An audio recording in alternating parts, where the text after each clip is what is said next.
रहीम अस्सलाम वालेकुम। अब complex number chapter number 8 lecture number उसका 2। लास्ट लेक्चर के अंदर हमने जो बेसिक ऑपरेशन है उनके बारे में पढ़ा था कि एडिशन, सब्ट्रैक्शन और मल्टीप्लिकेशन जो है वो कॉम्प्लेक्स नंबर के अंदर आ जाएगा तो उसको हम कैसे डील करेंगे, उनको कैसे आपने हल करना है।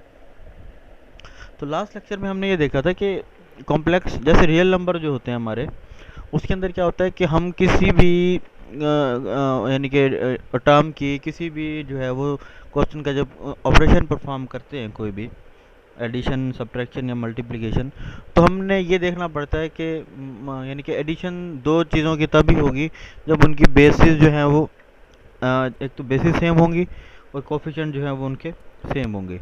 इसी तरीके से मल्टीप्लिकेशन जो है वो तभी होती है बेस सेम हो, ठीक है, और उनकी जो है वो पावर है वो भी जो है वो अच्छा बेस सेम हो तो पावर ऐड हो जाती है। उसमें मल्टीप्लिकेशन में क्या है कि एक तो बेस सेम होना चाहिए, दूसरा जो है वो कोफिशिएंट जो है वो उनके बेस की जो पावर है वो डिफरेंट नहीं होनी चाहिए। ये अलजबरा के में अगर हम बात करें तो ये अलजबरा के हवाले से बात की जाती है। तो कॉम्प्लेक्स नंबर के अंदर जो एडिशन और सब्ट्रैक्शन जब हो रही थी तो उसके अंदर एक रूल ये है कि आप जब भी सब्ट्रैक्शन, एडिशन, मल्टीप्लिकेशन, डिवीजन कुछ भी करवाएंगे तो उसमें क्या होगा कि आप रियल नंबर, क्योंकि कॉम्प्लेक्स नंबर जो होता है आपका उसके दो पार्ट हैं, एक है रियल पार्ट और एक है इमेजिनरी पार्ट। रियल पार्ट यानी कि उसके साथ आपका आयोटा नहीं लगा होता और इमेजिनरी पार्ट के साथ आयोटा लगा होता है, और ये आयोटा ही है जो एक रियल नंबर को कॉम्प्लेक्स नंबर में चेंज कर देता है। यानी कि अगर आप किसी नंबर के साथ आयोटा लगा देते हैं तो एक इमेजिनरी नंबर बन जाता है, कॉम्प्लेक्स नंबर की कैटेगरी में चला जाता है। अगर आप आयोटा हटा देते हैं तो वो रियल नंबर हो जाता है। जैसे हमने लास्ट क्लास में पढ़ा था कि वहाँ पे हमने एग्जांपल ली थी a प्लस बी आयोटा। अब ये a प्लस बी आयोटा एक कॉम्प्लेक्स नंबर है, कंबाइंड, लेकिन इस कॉम्प्लेक्स नंबर के फिर दो पार्ट है, एक है रियल पार्ट और दूसरा है इमेजिनरी पार्ट। इमेजिनरी पार्ट वो हिस्सा कहलाता है, उस हिस्से को कहते हैं जिसके साथ आयोटा लगा होता है।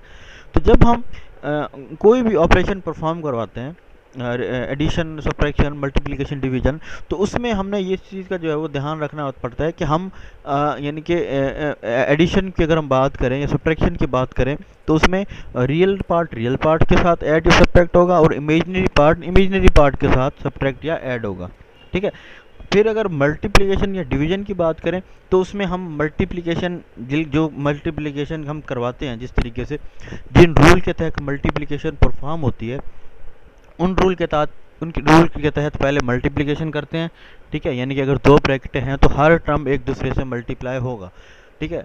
ये मल्टीप्लाई होने के बाद जो है वो हम जब मल्टीप्लिकेशन हमारी कंप्लीट हो जाती है, मल्टीप्लिकेशन का जो प्रोसेस है वो कंप्लीट हो जाता है, यानी कि एक हर टर्म दूसरे के साथ मल्टीप्लाई हो जाता है, तो फिर क्या होता है कि हम उसके अंदर से रियल पार्ट को अलग कर लेते हैं और इमेजिनरी पार्ट को अलग। तो मतलब क्या है कि एट द एंड आपको जो आंसर देना है वो रियल पार्ट को अलग करना है और इमेजिनरी पार्ट को अलग करना है, ठीक है। तो तीन ऑपरेशन जो है वो लास्ट क्लास में हमने पढ़े थे, एक था एडिशन, सब्ट्रैक्शन और मल्टीप्लिकेशन। आज जो है वो आपका डिवीजन। डिवीजन के अंदर जो है वो सिंपल आपको सिर्फ ये देखना है कि डिवीजन होती कैसे है। तो डिवीजन के लिए हम जो है वो रैशनलाइजेशन का प्रोसेस जो है वो करते हैं। अब सवाल आपके पास एग्जांपल 3 है, वो express 2 minus 3 iota upon 1 minus 2 iota in the form of a plus b, यानी कि a प्लस बी की फॉर्म में आपने इसको लेके आना है। एक रियल पार्ट होना चाहिए और एक इमेजिनरी पार्ट। यहाँ अगर हम देखें तो एक रियल पार्ट ऊपर है, एक नीचे है, एक इमेजिनरी पार्ट नीचे है और एक ऊपर है। तो हम जो है वो रैशनलाइजेशन करवाएंगे। रैशनलाइजेशन क्या होता है कि डिनोमिनेटर जो होता है उसको आप ऐड भी करवाते हैं और मल्टीप्लाई भी करवाएंगे और आप डिवाइड भी कराएंगे। तो ऊपर वाली चीज़ ऊपर वाले से मल्टीप्लाई हो जाएगी, नीचे वाला नीचे वाले से मल्टीप्लाई हो जाएगा। अब इन्होंने ये चीज़ जो है वो डायरेक्ट की हुई है, तो हम इसको अगर देखें ये हो जाएगा 2 माइनस 3 आयोटा और ये मल्टीप्लाई हो जाएगा 1 प्लस 2 आयोटा। और एक और चीज़, ये सैम्पल यहाँ माइनस है, लेकिन यहाँ पे माइनस है, लेकिन जब मल्टीप्लाई और डिवाइड करवा रहे हैं तो निशानी भी उसकी चेंज होगी, ये बात भी ध्यान में रखें। आप अगर रैशनलाइजेशन डिनोमिनेटर से करवा रहे हैं तो उनकी निशानी भी आप चेंज करेंगे, ठीक है। अपॉन ये बन जाएगा 1 माइनस 2 आयोटा और 1 प्लस 2 आयोटा। ऊपर वाले तो मल्टीप्लाई हो जाएंगे, ये बन जाएगा 2 प्लस 4 आयोटा माइनस 3 आयोटा और माइनस 6 आयोटा स्क्वायर, ठीक है, बिल्कुल ये ऐसे लिखा हुआ है। नीचे वाले में क्या है, एक ब्रैकेट माइनस की और एक ब्रैकेट प्लस की, दोनों हैं सेम लेकिन एक माइनस की और एक प्लस की। तो यहाँ पे फार्मूला लग जाएगा A square minus B square is equal to A minus B and A plus B, ये दोनों मल्टीप्लाई हो रही हैं। तो वही हुआ, तो 2 plus 4 iota minus 3 iota 6 iota square upon 1 minus 4 iota square. अब ये 3 है, 4 है सॉरी, और ये 3 है, तो यहाँ पे बन जाएगा 1, ठीक है, प्लस का 1। लेकिन यहाँ पे ये बन गया 8। अब 8 कैसे बना, ये है 2 और ये है minus 6 iota square. 2 minus 6 multiply minus 1, क्योंकि iota square is equal to -1, तो ये बन जाएगा 2 प्लस 6 इज इक्वल टू 8, ठीक है। तो ये बन जाएगा 8 प्लस आयोटा अपॉन 5। इसी तरीके से ये आयोटा स्क्वायर है, iota square is equal to -1, minus into minus plus हो जाएगा, तो 4 प्लस 1 इज इक्वल टू 5। अब हम क्या करेंगे, 8 प्लस आयोटा अपॉन 5 है ये है, तो हम रियल पार्ट को 8 upon 5 plus iota upon 5, real part को अलग कर लिया हमने और इमेजिनरी पार्ट को अलग। अब ये जो है वो a प्लस बी फॉर्म में आ गया, ये a है प्लस बी फॉर्म और ये है b, तो यानी कि कॉम्प्लेक्स फॉर्म में अलग अलग जो है वो ये चीज़ें हमारी आ गई। तो जितनी भी डिवीजन होगी आपने इसी तरीके से परफॉर्म करनी है और रैशनलाइजेशन का जो प्रोसेस है वो उसके अंदर लेके आना है। आगे एग्जाम्पल नंबर 4।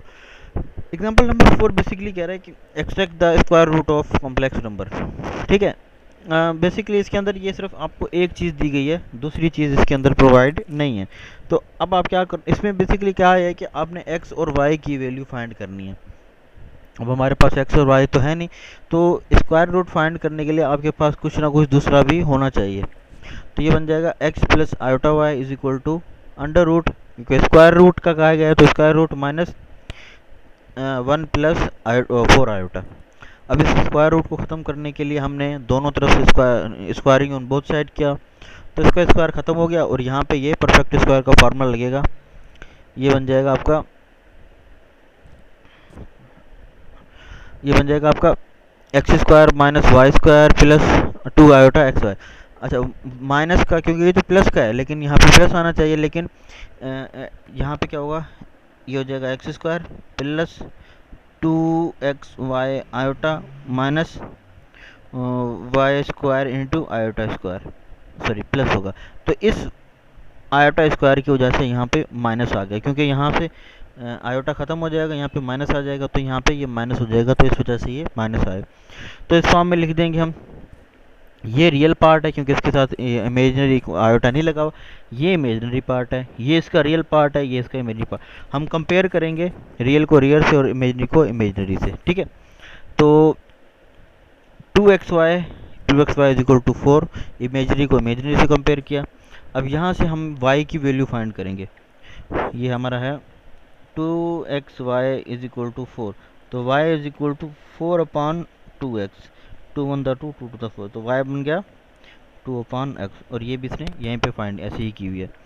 इस y की वैल्यू को अब क्योंकि रियल को रियल से में कंपेयर करेंगे, तो ये रियल को रियल से कंपेयर किया हुआ है। अगर आप देखें x square minus y square is equal to -3, ये रियल है पार्ट है, ये रियल पार्ट है -3। इस y को इसमें पुट कर देंगे इक्वेशन 1 पे, y की जगह पे x square minus 4 upon x square, क्योंकि वाई स्क्वायर है, जब यहाँ पे ये 2 अपॉन एक्स अब पुट करेंगे तो ये 4 बन जाएगा और ये square x square is equal to -3। LCM लोगे तो बन जाएगा x power 4 plus 3x square minus 4 is equal to 0। Middle term इसका ब्रेक करेंगे, 4 1 द 4, ठीक है। तो 4 -1 लिखेंगे आप यहाँ पे, प्लस का 4 और माइनस का 1, तो आपके ये रूट निकलेंगे इज इक्वल टू 0। जब इन रूट को आप अलग अलग, यानी कि जो फैक्टराइजेशन में जिस तरीके से हम रूट को अलग करते थे, तो उनको आप अलग करोगे तो x की वैल्यू जो है वो 1 मिलेगी आपको, एक x की वैल्यू मिलेगी आपको 1 और दूसरी x की वैल्यू मिलेगी 2, ठीक है।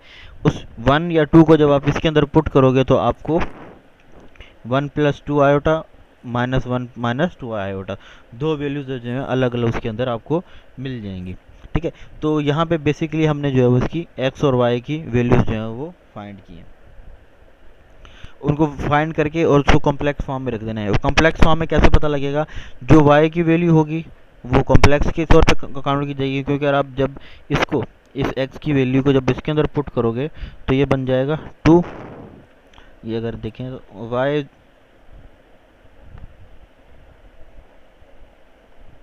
ये बन जाए y is equal to 2/x है ना। Let's suppose y is equal to 2/x की वैल्यू 1 रखूंगा तो ये y बन जाएगा 2। ठीक है, पॉजिटिव 2 है ना, यहाँ पे ये पॉजिटिव 2 आया। ठीक है, इस वजह से हमने जो है वो ये रखा 2 पॉजिटिव 2, लेकिन आयोटा लगाया। आयोटा इस वजह से लगाया क्योंकि x रियल पार्ट है और y जो है यहाँ पे x रियल पार्ट है और y जो है वो इमेजिनरी पार्ट है। इस वजह से जो y की वैल्यू होगी उसके साथ आप आयोटा लगाओगे। तो इस तरीके से आप जो है ये वैल्यूज जो है वो फाइंड करोगे। क्वेश्चन नंबर जो 2 है आपका एक एक्सरसाइज के अंदर, यहाँ पे हमारे पास क्योंकि एक टर्म था, वहाँ पे आपको दोनों साइड जो है वो रियल और इमेजिनरी पार्ट गिवन है। इस वजह से आपको ये चीज़ let x plus Y out करने की ज़रूरत नहीं है। सिंपल आपने क्या करना है, रियल को रियल से कंपेयर करना है और इमेजिनरी को इमेजिनरी से कंपेयर करके आपने x और y की वैल्यूज जो है वो फाइंड करनी है। एक्सरसाइज नंबर 8.1 का क्वेश्चन 2, एक्सरसाइज नंबर 8.1 का क्वेश्चन 1 का और जो 5वां सवाल है वो डिवीजन का है, वो आप जो है वो भी कर लीजिएगा।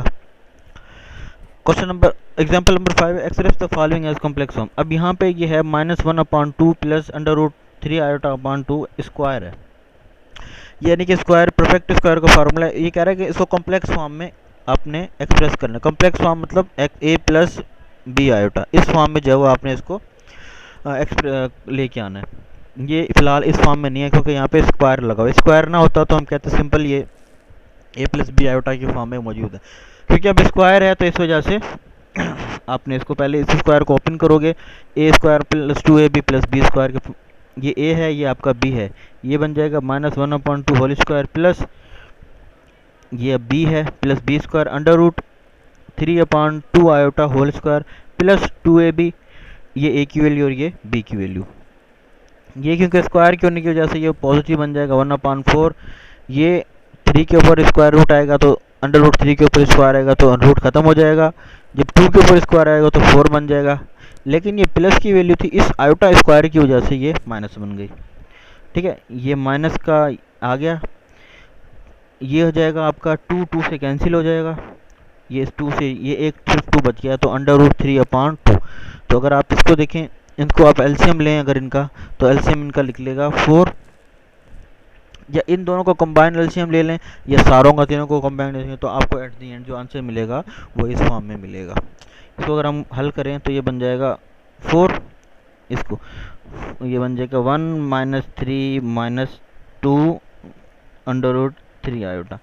ठीक है, ये बन जाएगा -2 - 2 √3 आयोटा अपॉन 4।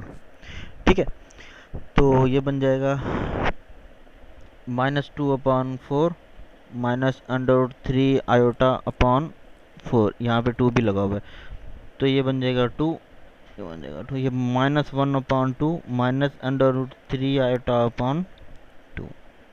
ठीक है, ये सेम आंसर जो है वो आ गया। तो आप एलसीएम लोगे तो उसके बाद आपको ये चीज़ जो है वो आंसर मिल जाएगा, यानी कि आपका कॉम्प्लेक्स नंबर जो है वो a प्लस बी आयोटा की फॉर्म में आ गया। एग्जाम्पल क्वेश्चन नंबर 3 8.1 का, question number 4, question number 5 and question number जो 6 है वो भी एग्जाम्पल नंबर 4 के तरीके से होगा। ठीक है, क्वेश्चन नंबर 6 तक करिएगा, फिर इंशाल्लाह अगली क्लास में जो है वो आगे जो हम कर लेंगे। क्वेश्चन नंबर 9 भी जो है वो एग्जाम्पल नंबर 4 के तरीके से हो जाएगा। खैर इनके अंदर से जो आप सवाल हो सकें आप उनको कर लीजिएगा, जो सवाल ना हो वो इंशाल्लाह फिर हम अगली क्लास के अंदर उनको हल कर लेंगे। इनको हल करें, ठीक है, इनको देखें समझें, अगर कुछ ना समझ आए तो मुझसे पूछ लें। इंशाल्लाह फिर अगली क्लास में जो है वो जो है कुछ फिर डिस्कस करेंगे। तब तक के लिए अल्लाह हाफिज़।